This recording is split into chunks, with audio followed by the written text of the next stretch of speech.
নমস্কার, পূজারিনীর পঞ্চব্যঞ্জনে সবাইকে স্বাগত জানাই। আশা করছি সবাই খুব ভালো আছেন। আজ আমার মেনুতে রয়েছে চিংড়ি মাছের মালাইকারি, আর তারই রেসিপিটা আমি আজ সকলের সঙ্গে ভাগ করে নিচ্ছি। তাহলে চলুন দেখে নেওয়া যাক আজকের আমার চিংড়ি মাছের মালাইকারির রেসিপিটা। চিংড়ি মাছের মালাইকারি বানানোর জন্য আমি প্রথমে এখানে কিছু চিংড়ি মাছ ভালো করে পরিষ্কার করে ধুয়ে জলটা ঝরিয়ে রেখেছি। এখন মাছের সঙ্গে আমি 1 চামচ লবণ, 1 চামচ হলুদের গুঁড়ো আর 1/2 চামচ লঙ্কার গুঁড়ো মিশিয়ে নিচ্ছি।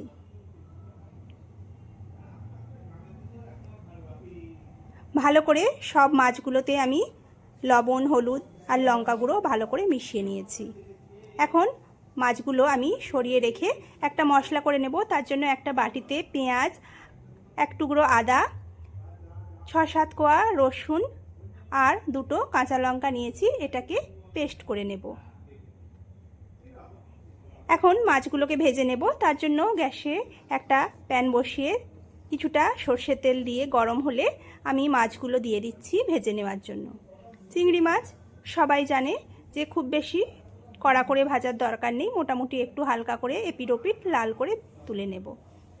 বেশি ভাজলে চিংড়ি মাছগুলো শক্ত হয়ে যাবে। দেখো, এইভাবে জাস্ট 2-1 বার একটু উল্টে পাল্টে মাছগুলোকে ভেজে তুলে নিচ্ছি।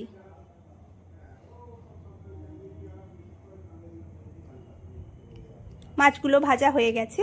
এখন মাছগুলোকে কড়া থেকে উঠিয়ে নিলাম।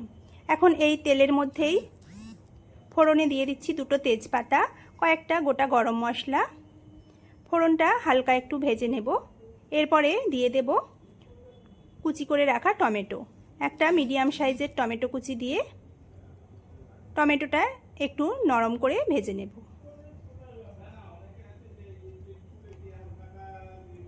গ্যাসের ফ্লেমটা লো করেই আমি রান্নাটা করছি। এখন দিয়ে দিলাম বেটে রাখা পেঁয়াজ, আদা, রসুন, কাঁচা লঙ্কার পেস্ট। এখন সব কিছুকে খুব ভালো করে মশলাটাকে কষাতে হবে। গ্যাসের ফ্লেমটা মিডিয়াম টু লো করে মশলাটাকে ধীরে ধীরে কষিয়ে নিতে হবে।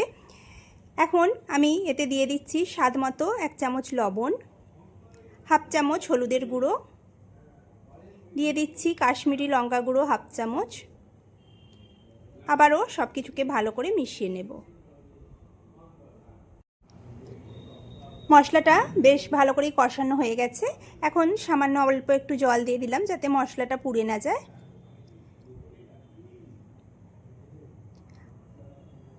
এরপরে দিয়ে দিচ্ছি আমি এখানে নারকেলের দুধ। নারকেলটা যেহেতু খুবই নরম ছিল, তাই সেটাকে আমি একবারেই পেস্ট করে কিছুটা নারকেল সমেতই আমি দিয়ে দিলাম। এরপরে ভালো করে বাটিটা ধুয়ে অল্প একটু জল দিয়েছি। এখন সব কিছুকে খুব ভালো করে মিশিয়ে নেব।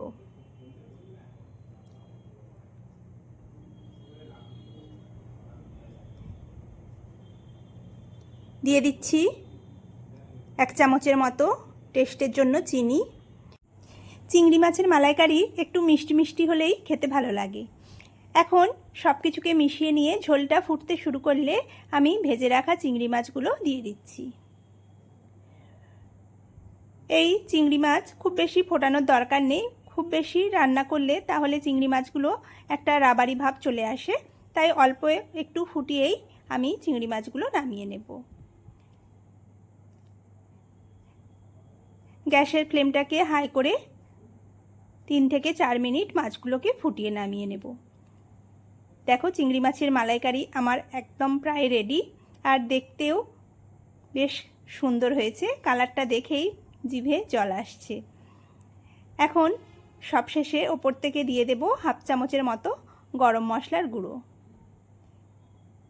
আর দিয়ে দিচ্ছি এখানে 1 থেকে 2 চামচ ঘি। এই ঘি আর গরম মশলাটা দেওয়ার পরে এত সুন্দর গন্ধ আসছে না বন্ধুরা, কি বলবো। দেখো, এখন সব কিছুকে ভালো করে একবার মিশিয়ে নেব। 2-1 মিনিট ফুটিয়ে নেওয়ার পরে গ্যাসের ফ্লেমটা অফ করে দেব। গরম গরম ভাত বা পোলাও যে কোনো কিছুর সঙ্গে কিন্তু এই চিংড়ি মাছের মালাইকারি খেতে অপূর্ব লাগে। আজকের আমার চিংড়ি মাছের মালাইকারি একদম রেডি। আমি অন্য একটা পাত্রে সার্ভ করে নিয়েছি। আর যদি আজকের রেসিপি তোমাদের ভালো লেগে থাকে তাহলে একটা লাইক, কমেন্ট ও আমার চ্যানেলটিকে সাবস্ক্রাইব করে পাশে থাকার অনুরোধ রইল।